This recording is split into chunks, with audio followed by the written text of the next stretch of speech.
What's up, my friends? It's episode 3 of a selection of Psalms, and we're in Psalm 46, which is another really popular Psalm.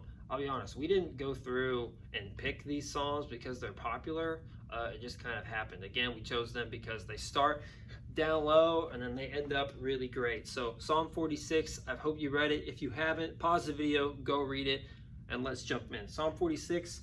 The first verse that really grabs me is verse 4. It says, "There is a river whose streams make glad the city of God, the holy habitation of the Most High." So I love that verse and really what it says, because when it says the city of God, I think of one place, and that is Jerusalem. This is the city of God. This is the place that God prepared for the Israelites, brought them out of Egypt, and they end up at Jerusalem. A super special place. It's the holy city of God, and that's where he lives, or where he has a habitation, like it says in that verse, which is like the temple, which is kind of, it's an academic schooly thing to think about, but the temple is where God lives.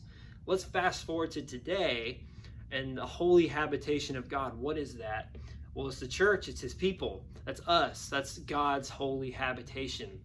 So when it says there's a river whose streams make glad the city of God, I think it's talking about the grace of God that comes in, floods our hearts, and penetrates us in order to make us more like himself. Even though there's a bunch of craziness going on around us, very much like today, God sends us his grace and he sends us his help, and he does that on a daily basis for you and me, even though there's a bunch of craziness going on.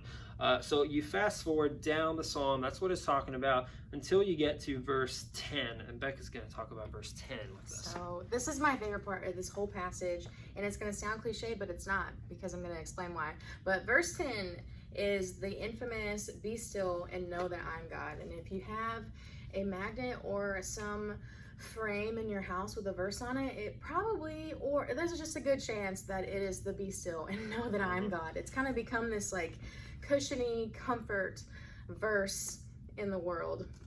But I love it because a lot of people think of it of like, oh, just be still and everything's calm and good, and just like just a feel-good town, like be still and just know that the Lord is good and know that I'm God. But that's not really what is happening in this passage. All the way up until verse 10, it's talking about God's power and how awesome he is. And like even verse 8, it says, "Come see the glorious works of the Lord," and that he causes wars to end. And he breaks the bow and he snaps the spear and he burns the shields with fire. Like that's really intense. And so all these things are happening that are showing the glorious works of the Lord. And so at the end, it finally says, "Be still and know that I'm God." And what it's really saying is, hey, come and stop and be still for a moment and look around at all the glorious works of the Lord and look at what he has done.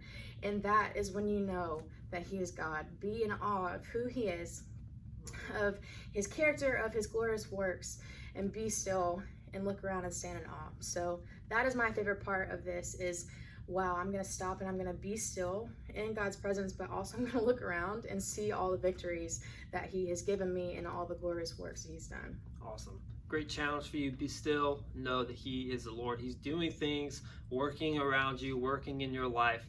Take some time, sit back, and try to meditate on that and pray, Lord, what are you doing in my life and how are you drawing me closer to you? I think that's a really good challenge for you guys today. So keep up with the readings. We'll see you really soon. Peace.